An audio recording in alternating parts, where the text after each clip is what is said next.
Assalamualaikum warahmatullahi wabarakatuh. Saya Aryo Wahyu Sprenda, NIM 2302010131 dari Prodi D3 Keperawatan Universitas Muhammadiyah Riau.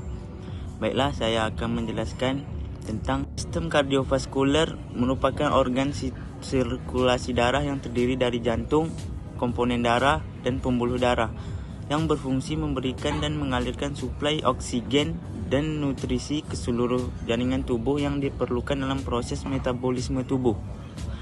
Sistem kardiovaskuler ini terdiri dari atas 3 bagian. Jantung sebagai pompa yang mana akan memompa darah ke seluruh tubuh. Pembuluh darah sebagai pipa penghubung antara jantung dengan sel. 3. Darah sebagai zat pengangkut O2, zat gizi, CO2, hormon, enzim, dan sisa metabolisme. 1. Anatomi jantung merupakan organ muskuler berongga yang bentuknya menyerupai piramid atau jantung pisang dan merupakan pusat sirkulasi darah ke seluruh tubuh. Jantung terletak dalam rongga toraks pada bagian mediastinum. Letak jantung terletak di rongga dada, di mana kurang lebih 2/3 bagian terletak di sebelah kiri dari garis tengah. Dan jantung terdiri dari 4 ruang, yaitu 2 ruang yang berdinding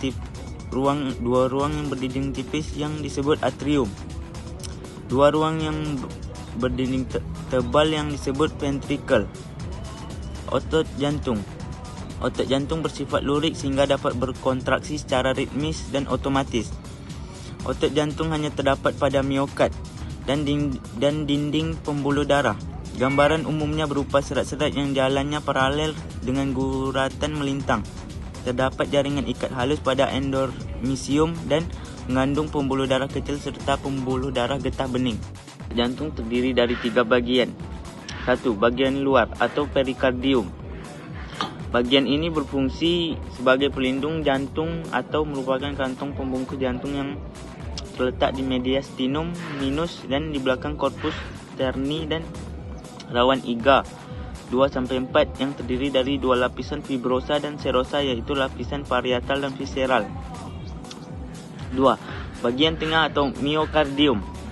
Lapisan otot jantung yang menerima darah dari arteri koronaria.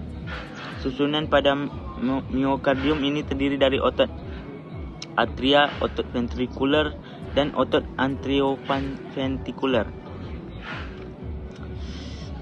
3. Bagian dalam atau endokardium. Dinding dalam atrium yang diliputi oleh membran yang menggilat terdiri dari jaringan endotel atau selaput lender endokardium. Ruang-ruang jantung terdiri dari 4 bagian. 1. Atrium dextra, 2. Atrium sinistra, 3. Ventricle sinistra, 4. Ventricle dextra. Cara kerja jantung. 1. Atrium kanan menerima darah dengan kadar oksigen rendah dari seluruh tubuh melalui vena cava, kemudian memompanya ke ventricle kanan. 2. Ventricle kanan. Darah dari ventricle kanan dipompa keluar jantung menuju paru-paru untuk pertukaran karbon dioksida dengan oksigen.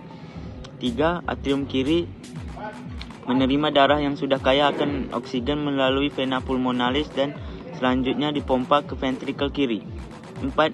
Ventricle kiri kemudian memompa darah yang kaya oksigen ke seluruh tubuh melalui aorta. Fisiologi jantung. Fungsi umum otot jantung yaitu sifat ritmisitas atau otomatis. Secara potensial berkontraksi tanpa adanya rangsangan dari luar. Mengikuti hukum gagal atau tuntas. Impuls dilepas mencapai ambang rangsang otot jantung, maka seluruh jantung akan berkontraksi maksimal. 2. Anatomi pembuluh darah. Pembuluh darah adalah prasarana jalan bagi aliran darah ke seluruh tubuh. Saluran darah ini merupakan sistem tertutup dan jantung sebagai pemompanya, di mana fungsi pembuluh darah ini mengangkut darah dari jantung ke seluruh bagian tubuh dan mengangkut kembali ke jantung. Fungsi ini disebut sirkulasi darah. Darah mengangkut gas-gas, zat makanan, sisa metabolisme, hormon, antibodi, dan keseimbangan elektrolit. Aliran darah dalam tubuh terdiri dari 4. Aliran darah koroner, aliran darah portal, aliran darah pulmonal, dan aliran darah sistematik. Sistem limfa. Sistem pembuluh limfa merupakan suatu jalan tambahan tempat cairan dapat mengalir dari ruang interstitial ke dalam darah.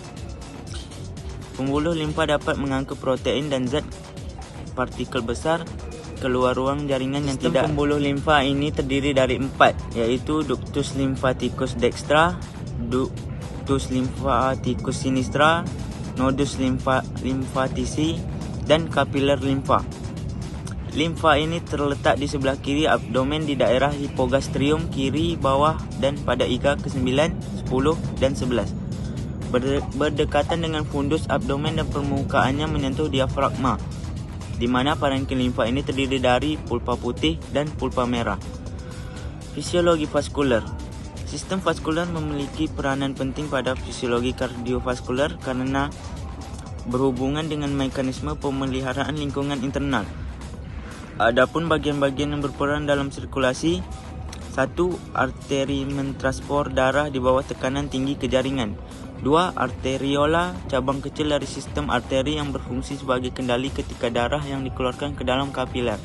3. Kapiler, tempat pertukaran cairan, zat makanan dan elektrolit, hormon dan bahan lainnya antara darah dan cairan interstitial. 4. Venula, yaitu mengumpulkan darah dari kapiler secara bertahap. 5. Vena, yaitu saluran penampung pengangkut darah dari jaringan kembali ke jantung. 3. Anatomi darah, di mana fungsi utama darah adalah mengangkut oksigen dan sumber energi ke jaringan, serta membuang karbon dioksida dan produk sisa tubuh. Darah mengandung elemen penting dalam sistem imun dan pertahanan, penting untuk pengatur suhu dan mentransportasikan hormon serta molekul pemberi sinyal antar jaringan. Komponen darah terdiri dari 4: plasma darah, eritrosit, leukosit, trombosit. Aliran darah. Kecepatan aliran darah ditentukan oleh perbedaan tekanan antara kedua ujung pembuluh darah dan aliran arteri adalah: A. Aliran darah dalam pembuluh darah, B. Tekanan darah arteri, sistolik, diastolik, nadi dan darah rata-rata, C. Gelombang nadi. D. Analisis gelombang nadi dapat dinilai dari frekuensi gelombang nadi, irama, denyut nadi, amplitud, dan ketajaman gelombang. E. Faktor yang mempengaruhi tekanan darah arteri.